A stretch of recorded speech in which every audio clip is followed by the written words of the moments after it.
क्या कभी ऐसा महसूस हुआ है कि पैसा कमाना एक जंग जैसा है?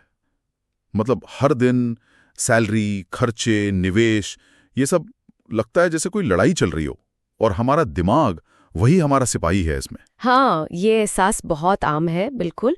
और आज हम इसी पर बात कर रहे हैं।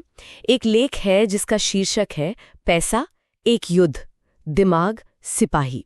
उसी के इर्द गिर्द हमारी चर्चा रहेगी। अच्छा, तो मतलब हम ये समझने की कोशिश करेंगे कि क्यों खासकर भारत में ये पैसों की जद्दोजहद एक जंग जैसी लगती है। हाँ, और साथ ही उस लेख से मिली कुछ खास रणनीतियों पर भी बात करेंगे कि दिमाग को इस जंग के लिए कैसे तैयार करें। कुछ प्रैक्टिकल तरीके, शायद थोड़े नए भी। ठीक है, तो सबसे पहले ये जंग जैसा लगता क्यों है? लेख क्या कहता है इस बारे में? देखिए, लेख के मुताबिक एक बड़ा कारण तो है मनोवैज्ञानिक, जैसे लालच, डर, तनाव, ये भावनाएं होती है ना। हाँ। ये अक्सर हमसे गलत वित्तीय फैसले करवा देती हैं।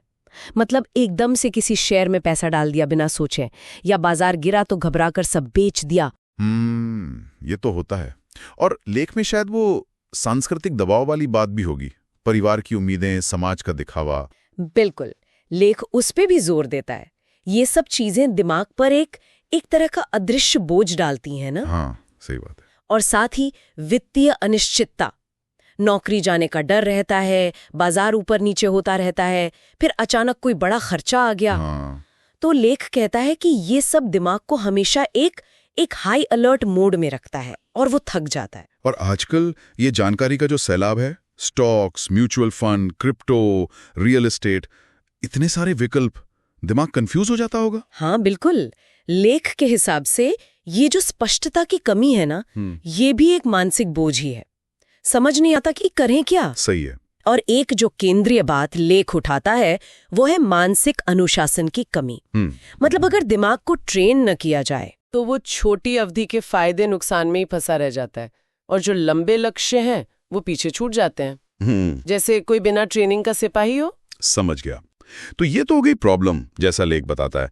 अब आते हैं हल पर। दिमाग को स्मार्ट सिपाही बनाने के लिए लेख क्या खास तरीके बता रहा है? वो पुरानी सलाहें छोड़कर कि ज्यादा मेहनत करो या खर्च कम करो। हाँ, लेख कुछ ठोस रणनीतियों की बात करता है। एक है मेंटल स्ट्रैटेजी बोर्ड बनाना। मेंटल स्ट्रैटेजी बोर्ड, ये क्या है? मतलब अपने वित्तीय लक्ष्य, जैसे मान लीजिए 5 साल में 15 लाख की नेटवर्थ, उन्हें साफ साफ लिखें। अब लेख का तर्क ये है कि जब भी कोई बड़ा वित्तीय फैसला लें तो खुद से पूछें कि क्या ये मुझे लक्ष्य के पास ले जा रहा है? एग्जैक्टली, क्या ये कदम मुझे इस लक्ष्य के करीब ले जा रहा है? ये दिमाग को फोकस रखने में मदद करता है। ये तो दिलचस्प है। और वो जो भावनाएं हावी हो जाती हैं, डर, लालच, उससे बचने के लिए कुछ? वो तो बहुत बड़ी चुनौती है। बिल्कुल, उसके लिए लेख इमोशनल ट्रिगर डिफ्यूजर का आइडिया देता है। Emotional trigger diffuser? हाँ, मतलब जब भी कोई तेज भावना, डर, लालच, तनाव के असर में आप कोई बड़ा वित्तीय फैसला लेने लगे तो 48 घंटे रुक जाएं। बस 48 घंटे रुक जाएं। हाँ, और इस दौरान खुद से पूछें, क्या ये फैसला भावनाओं में बहकर ले रही हूं या तर्क के आधार पर? ये जो ठहराव है ना, हाँ, ये तर्क को वापस आने का मौका देता है और हम उस आम गलती से बच जाते हैं, यानी भावनाओं में बहकर फैसला लेने से। अच्छा, तो ये सीधा उस गलती पर निशाना है। और रोज के खर्च और बचत के लिए कोई सिस्टम वगैरह? हाँ, उसके लिए लेख स्मार्ट मनी सिस्टम अपनाने पर जोर देता है। जैसे ही आपकी आय आए उसे ऑटोमेटिकली बांट दे। ऑटोमेटिकली कैसे? जैसे एक उदाहरण दिया है, 50% जरूरतों के लिए, बिल, EMI वगैरह, 20% निवेश के लिए SIP या RD में, 20% इच्छाओं के लिए मतलब लाइफस्टाइल पर, और 10% इमरजेंसी फंड में। इस सिस्टम का फायदा ये है कि ये बिना ज्यादा सोचे समझे अनुशासन लाता है, दिमाग का बोझ कम करता है, और वो जो सामाजिक दबाव में फालतू खर्चे होते हैं ना, हाँ, वो भी कम होती होंगी। बिल्कुल, उससे भी बचाता है। और अपनी जानकारी बढ़ाने के लिए फाइनेंशियल नॉलेज, क्योंकि उसके बिना भी तो गड़बड़ होती है। सही बात। उसके लिए लेख फाइनेंशियल फिटनेस ड्रिल का आइडिया देता है। ड्रिल जैसे एक्सरसाइज? हाँ, कुछ वैसा ही। मतलब हर हफ्ते सिर्फ 10 मिनट निकाले वित्तीय ज्ञान बढ़ाने के लिए। चाहे आप ज़ीरोधा वर्सिटी जैसे प्लेटफॉर्म से कुछ सीखें, या इकोनॉमिक टाइम्स जैसा अखबार पढ़ें, या कोई अच्छी किताब का एक हिस्सा। सिर्फ 10 मिनट हफ्ते में? हाँ, लेख कहता है इतना भी काफ़ी है शुरू करने के लिए।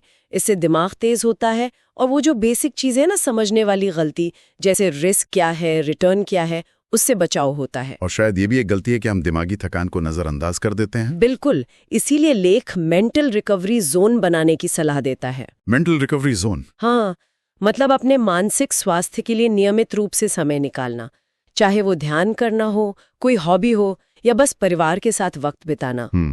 ये दिमाग को इस लगातार चलती जंग के तनाव से उभरने में मदद करता है, ताकि वो ज्यादा असरदार तरीके से काम कर सके। तो कुल मिलाकर लेख का निचोड़ यही है कि पैसा कमाना वाकई एक मानसिक जंग है और हमारे दिमाग को, हमारे सिपाही को सही रणनीति, अनुशासन और देखभाल की जरूरत है। एकदम सही कहा।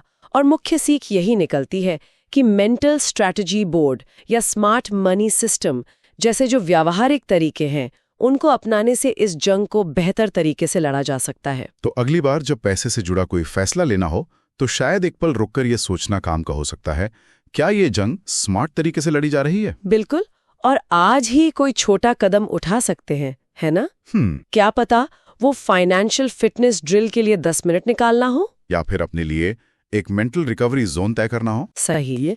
या उसे अलग अलग बांटना, यानी डाइवर्सिफाई करना बेहतर है। तब तक अपने दिमाग रूपी सिपाही को मजबूत बनाते रहिए।